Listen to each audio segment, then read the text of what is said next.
প্রিয় ভাই সব জেনে রাখবেন ভালো করে। তাই বলছিলাম, নারীরা ছোট ছোট বিষয়ে একটু হলে গোটা পাড়া তোলপাড় করে বেড়ায়। এই জন্য বেটি ছেলের নাম আমি ভোটগটি দিয়েছি। খালি বাড়িতে ঢুকলে প্যাট প্যাট প্যাট প্যাট করে বেড়ায়, এই হয় সেই হয়, এই হয় সেই হয়, মানে বাকবাকুম করতেই থাকে কবিতরের মতো। রাসূলের বেটি ফাতেমাতুজ জাহরা দেখেন এত বড় সাংঘাতিক সুখবর পাওয়ার পরেও মা আয়েশা এত বড় চাপ দিলেন, আমাকে বলো না সেই কথাটা। তিনি বললেন না। কত চাপা মহিলা দেখেন, এত বড় সাংঘাতিক মহিলা কি। আমার রাসূল বলে দিলেন, বেটি তুই তো জান্নাতীর সর্দারিনী, তবে তোকে আগাম দুটো উপদেশ বলে দিছি। বেটি কান লাগা, ফাত্তাকিল্লাহ ওয়াসবিরি। বেটির এক নম্বরে আল্লাহর ভয় করবি, দ্বিতীয় নম্বরে ধৈর্য অবলম্বন করবি। আমি তোর বাপ হারিয়ে যাব, যখন বাবা মরে যায় ছেলে মেয়েরা কাঁদাকাটি হাউমাউ করে। খবরদার অধৈর্য কবি না। পৃথিবীতে দুটো জিনিস সাথে রাখবি, একটা আল্লাহর ভয় আর একটা হলো ধৈর্য। তাহলে পৃথিবীতে কেউ তোকে নাকাম করতে পারবে না। আমার বন্ধুগণ, বিশ্ব নবী মুহাম্মদ সাল্লাল্লাহু আলাইহি ওয়াসাল্লাম এত বড় দামি নবী, তিনিও মউতের হাত থেকে বাঁচতে পারে নাই। বলুন পেরেছে? পৃথিবীর কোন শক্তি নাই এর হাত থেকে বাঁচতে পারে, এর নাম মউত। এবার আর একটা হাদিস আপনাদের বুখারী মুসলিমে শুনছি, ভালো করে কান লাগাবেন। আমরা সকলেই বুঝে ফেলেছি যে আমাদের মউত কিন্তু হবে, আজ হোক কাল হোক। এটা এমন একটা সেটিং আল্লাহ করে দিয়েছেন, কেউ জানে না। আমরা কিন্তু অসহায়। তাই দেখবেন হঠাৎ রাত্রিবেলা দেখলাম গো করিম চাচা, দেখলাম সকালে নামাজ পড়ছিল, আজকে আমরা দেখতে পাই না কেন? তার মানে উনি স্ট্রোক হয়ে মারা গেছেন। কত লোকের সিরিয়াল দেখছি। এর আগের লোকেরা মরতো অসুস্থ হয়ে, রোগে আক্রান্ত।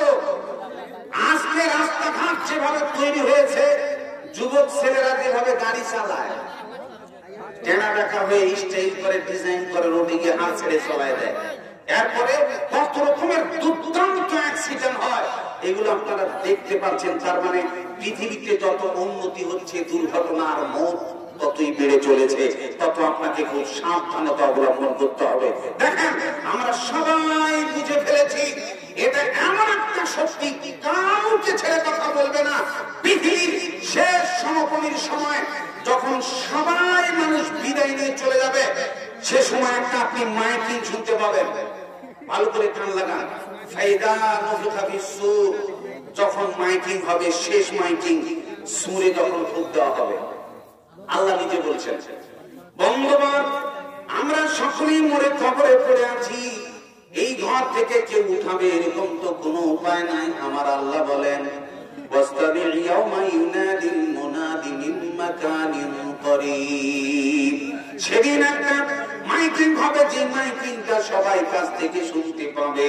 আজকে এখানে আপনাদের এই গ্রামে এখানে মাইক সেটিং করা হলো, আর প্রতিটা বাড়িতে বাড়িতে যদি মাইক সেটিং করে দেওয়া যায়, আর এখান থেকে যদি হ্যালো বলি, প্রতিটা বাড়িতে যেমন আওয়াজ চলে যাবে।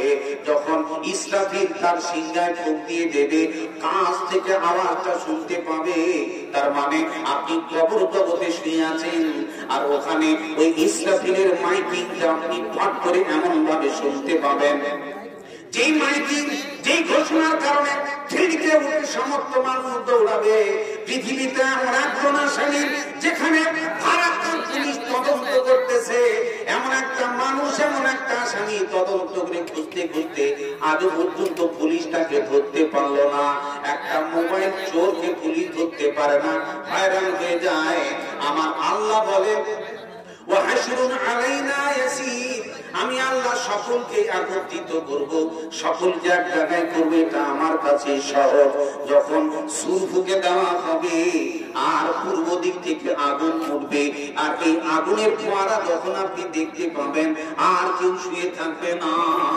বাপ উঠে দৌড়িয়ে পালিয়ে গেছে, মা দেখছি বিছানায় নাই, আব্বাকে দেখতে পাওয়া যায় না, বড় ভাই কেন যেন নাই, ছেলে কেন যেন নাই, মেয়েটাকে দেখতে পাই না, কেউ কাউর দিকে তাকাবে না।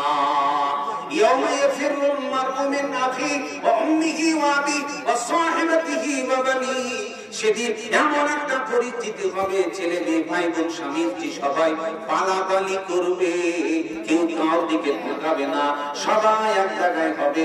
তার নাম ফিলিস্তিনের মাটির চল। ওই ময়দানে তোদের বিচার হবে, ওখানে যাওয়া হবে, সবাই একত্রিত হবে।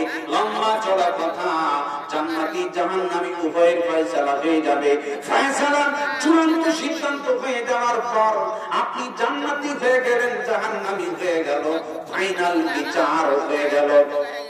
এই ফাইনাল বিচারে একটা ফাইনাল ঘোষণা আপনাদেরকে আমি বলে দিচ্ছি, যারা জান্নাতে চলে গেল এবং যারা জাহান্নামে চলে গেল, উভয়ের মাঝখানে প্রাচীরে একটা সুসংবাদ আপনাদের সামনে পেশ করা হবে। আমার রাসূল বলছেন, ইউতা বিল মউত কাহাইয়াতি কাবশিল আমলা, সেদিন মওতকে সামনে নিয়ে আসা হবে একটা ভেড়ার আকৃতিতে, কালো বা ধলো আকৃতিতে একটা ভেড়া নিয়ে আসা হবে, তার নাম হবে মওত। পৃথিবীতে মরে গেলেন আবার উঠবেন, চাঁদ আছে, এটা ফাইনাল ঘোষণা। তারপরে আর মওতের গল্প শেষ, মওতের শিকড় চিরতরের জন্য কেটে দেওয়া হবে, একটা ভেড়া নিয়ে আসা হবে, তার নাম মওত। এবার জান্নাতি জাহান্নামী, জান্নাতীদেরকে জিজ্ঞাসা করা হবে, ফাইনাদি মুনাদি ইয়া আহলাল জান্নাহ হাল তা'রিফুনা হাদা, হে জান্নাতি এদিকে কান লাগাও, হে জান্নাতি এদিকে কান লাগাও। ফায়াশমাইবুনা ওয়া ইয়ানজুরুন, তারা মাথা উঠাবে আর তাকিয়ে দেখবে। তাদের প্রশ্ন করা হবে, হাল তা'রিফুনা হাদা, এই যে দেখো তোমরা দেখতে পাচ্ছ ভেড়াটা, এটা তোমরা সবাই কেউ চিনতে পারছো? একে চেনো? ফায়াকুলুনা নাম হাদাল মওত, আমরা সবাই উত্তরে বলবো যদি জাহান্নামী হই আর জান্নাতি হই, তাহলে জান্নাতীরা বলবে হ্যাঁ প্রতিপালক চিনতে পেরেছি, এটা তো মওত। আপনার হাতে যদি মোবাইলটা এইভাবে ধরি, এ যুবক ছেলে, ছোট বাচ্চা ছেলে, কচি ছেলে, বৃদ্ধ বয়স্ক সবাই এদিকে তাকান, এটার নাম কি বলতে পারবে না? পারবে না? চেনে না? চেনে না? খুব সাংঘাতিক জিনিস, একে সবাই চেনে, এত বড় সেনা মালিক। এ মানুষে কি করতে পারে এটা সবাই চেনে, ছোট বাচ্চারাও চেনে, বুড়ারাও চেনে। এটা কি? এটা যেমন আজকে আপনার চিনতে সমস্যা হয় না, কিয়ামতের দিন আপনার চোখের সামনে এইভাবে মওতকে একটা ভেড়ার আকৃতিতে নিয়ে আসা হবে, এই তারা চিনতে পারছি এটা কি? আপনি বলবেন হ্যাঁ এটা তো মওত। এরপরে জাহান্নামীদেরকে ঘোষণা দেওয়া হবে, জাহান্নামী এদিকে কেন লাগাও। তারা অবাক হবে, মনে হয় কোনো যেন একটা সুসংবাদ আছে নাকি, ছাড়া পেয়ে যাবো নাকি। তারাও মাথা উঠে দাঁড়াবে, হে জাহান্নামী এদিকে কেন লাগাও। এই যে দেখছো ভেড়া, এটা চিনতে পারছো? একে চেনো? ফায়াকুলুনা নাম হাযাল মওত, তারা উত্তরে বলবে হ্যাঁ তাকে চিনি, এটা মওত।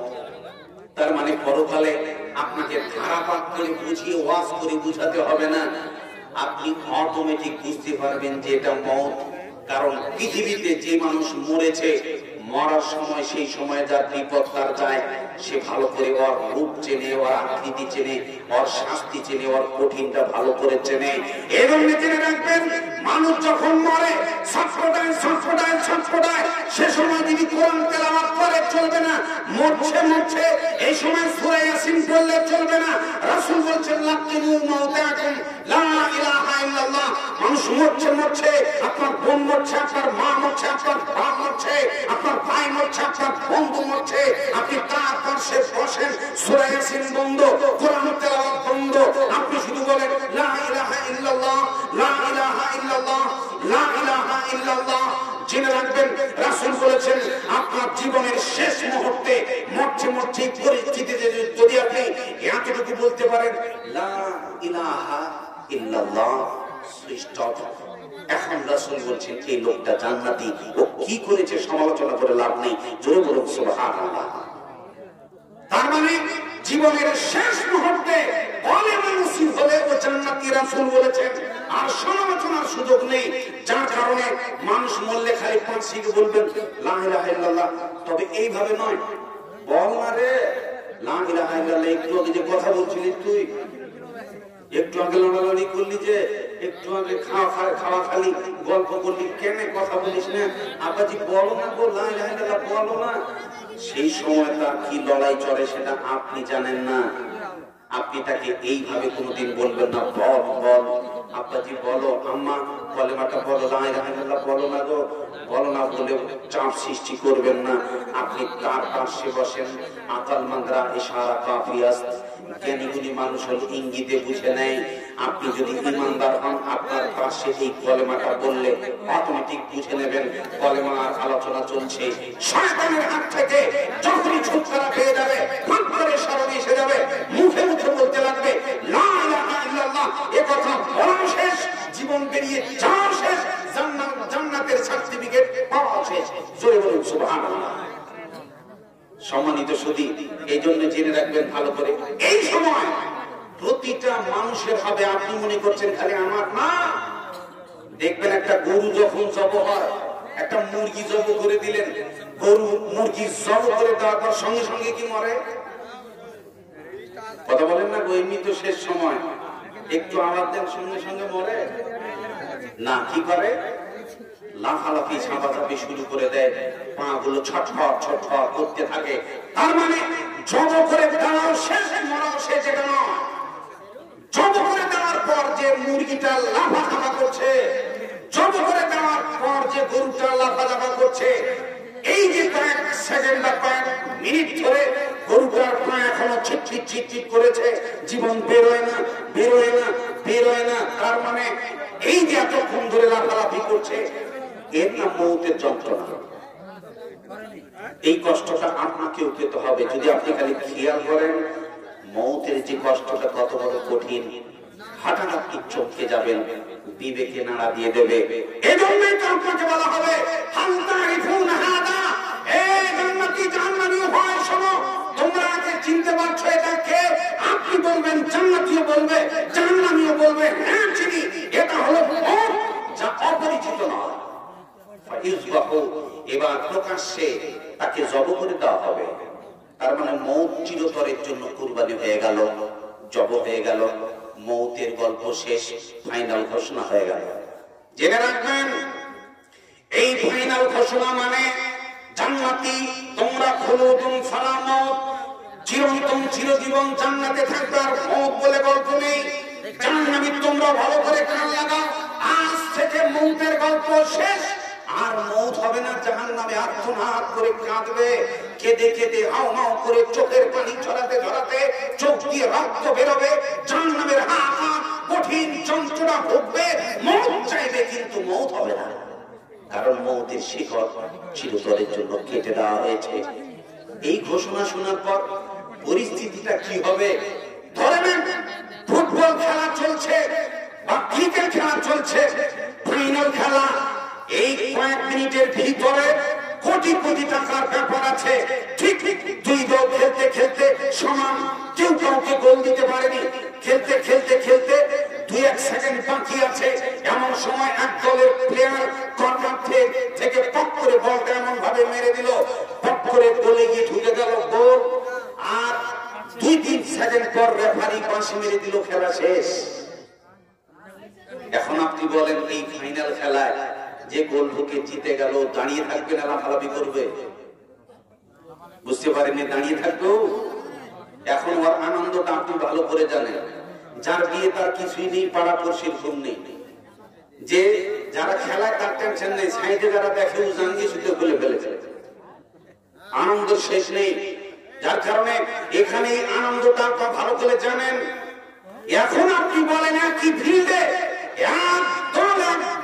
এক শ্রেণীর লোক লাফালাফি ঝাঁপাঝাঁপি করছে, আবার এক সাইডে কিছু লোক দেখছি মাথা নাম করে চোখের পানি ঝরার চা, একটুর জন্য হেরে গেলাম গো, একটুর জন্য হেরে গেলাম, 2 সেকেন্ডের জন্য, কি হলো কি হলো? এই সময়টা যন্ত্রণাটা, তার কষ্টটা তারা জানে যারা হেরে গেছে। এটা তো পৃথিবীতে আবার পরে খেলাতে জিততে পারেন, এর চান্স আছে। ফাইনাল খেলা শেষ, মৌতের কুরবানি শেষ, এখন আর মৌত হবে না। এখন আপনি বলেন জান্নাতীরা কুদাকুদি শুরু করে দিবে, আর জাহান্নামীদের হাউ মাউ করে কাঁদাকাটি শুরু হয়ে যাবে। এখন আপনি বলেন মরতে চাইবেন, আর হবে না। জান্নাতীরা যদি আর মৌত থাকতো, আনন্দে স্টপে দম কেটে মরে যেত। জাহান্নামীদের যদি মওত হতো তাহলে তারা হাউমাউ করে কাঁদতে কাঁদতে কাঁদতে কাঁদতে হাউমাউ করে কাঁদতে আর টেনশনে টেনশনে টেনশনে তারা মরে যেত। আর মওত বলে কোনো গল্প নেই সম্মানিত সুধী, যার কারণে কিয়ামতের দিন এটা হবে ফাইনাল ঘোষণা। এরপরে জান্নাত জাহান্নাম যাওয়ার মতো আর গল্প নেই। হে জান্নাতি হে জাহান্নামী, শুনে রাখো এটা ফাইনাল ঘোষণা। সবার জন্য মওতের ঘোষণা হয়ে গেল। এরকম একটা ফাইনাল ঘোষণার সম্মুখীন আপনাকে হতে হবে। আল্লাহ বলছেন ওমা তাদরি নাফসুম বিআইয়ি আরদিন তামুত। পৃথিবীর বুকে যত মানুষের জীবন আছে, আত্মা আছে, কোথায় মরবে, কোন জায়গায় মরবে, কোন জমিনে মরবে, পৃথিবীর কোন বাপের বেটা, কোন ডাক্তার, কোন ইন্টারনেট এই কথা আপনাকে বলে দেওয়ার ক্ষমতা রাখে না যে কোথায় তুই মরবি। যদি কেউ প্রাপ্ত তাহলে সকলেই জানবেন। ফেরাউনের মতো স্বৈরাচার লম্পট যখন দরিয়ায় পা দিয়ে দিল, ও যদি জানতো যে আমি মরে যাব তাহলে কি ওখানে নামতো, পানিতে নামতো? ওই অটোমেটিক ওভারব্রিজেও পা দিত না। যে দাবি করেছে রাব্বুকুমুল আলা, আমি তোমাদের সর্বোচ্চ মহান রব, এই ভণ্ড খোদার রব দাবি করার পরেও সে যে এই দরিয়ায় ডুবে মরবে নিজেও বলতে পারেনি এর নাম মওত। যে ফেরাউনকে ছেড়ে কথা বলে, আপনি কোথায় লাফালাফি করেন?